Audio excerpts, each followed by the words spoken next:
na época, o Physical Graffiti, na verdade, foi uma celebração do excesso.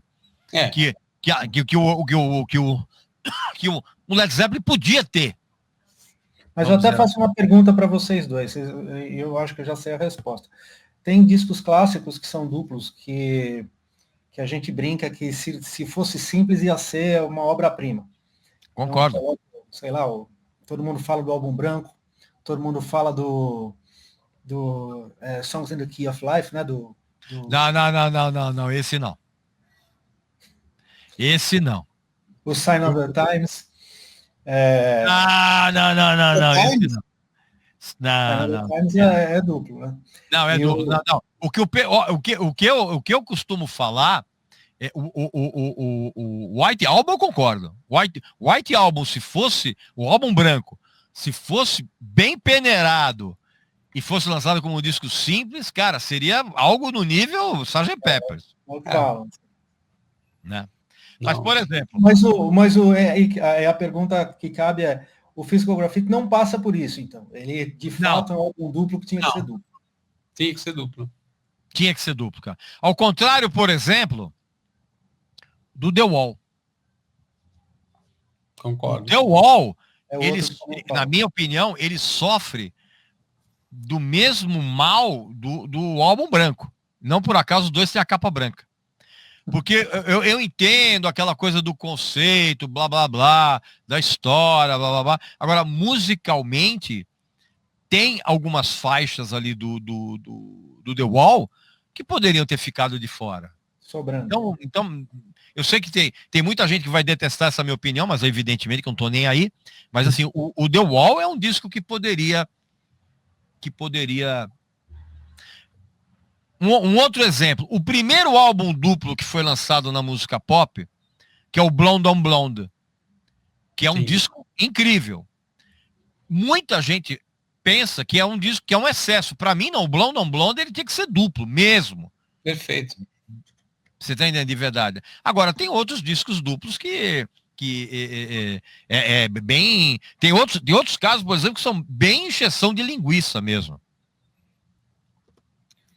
Não, o Blonde on Blonde é fabuloso, né? Você tá entendendo? Agora, evidentemente que quando surgiu o CD resolveu esse problema. Porque como no CD cabia mais de 80 minutos, então muitos artistas falaram, agora a gente não precisa se preocupar em lançar álbum duplo, a gente pode colocar as músicas legais e todas aquelas porcarias que a gente acha que é legal, pode colocar num... Então, o que é um desserviço, né? Porque fez com que as pessoas ficassem menos seletivas. O artista ficasse menos seletivo. Exatamente. Exatamente. Aí o Iron Maiden faz um disco agora, que é disco duplo também, ou triplo. Falo, então, mas... É óbvio que eles não querem conflito um com o outro, então entra a música que vai criar.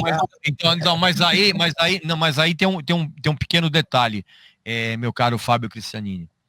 Aí, o Iron Maiden, ele lança um álbum duplo, por exemplo, em vinil ou triplo, por uma questão de tamanho do sulco.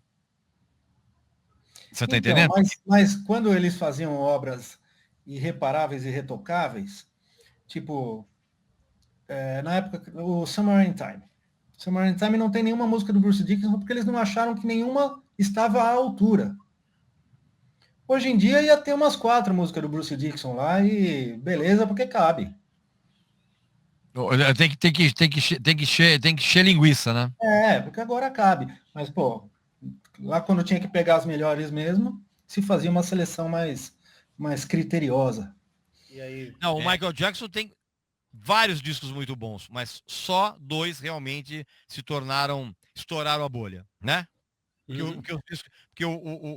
Os discos, aqueles discos que o Michael Jackson gravou quando era adolescente ainda são muito bons, cara. São. E você também tá muito ranheta hoje, viu, Sérgio? Não, grandes discos Off the Wall e o Thriller, né? Os discos da adolescência são bons, mas aí...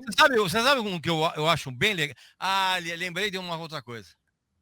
Lembra quando no começo da live a gente falou de álbuns duplos que seriam maravilhosos se fossem simples? Sim. o Dangerous.